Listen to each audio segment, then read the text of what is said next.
สบายดีเมื่อทุกคนคุณครูมื้อนี้มากินอันน่ะสปริงโรลนี่ห่อสปริงโรลกินมื้อนี้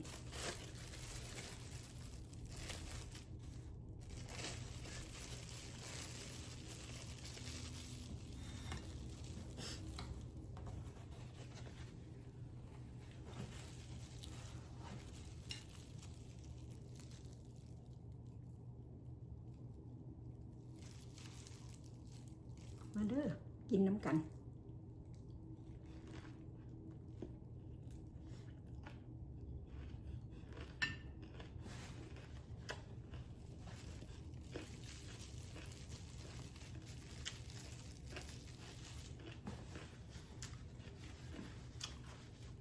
กินอย่างกับมะหอยที่จะปากเนาะ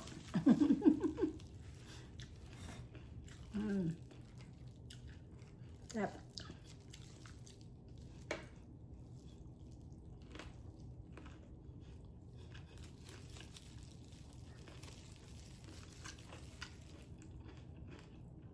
เยอะ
อันนึงก็อิ่มเลย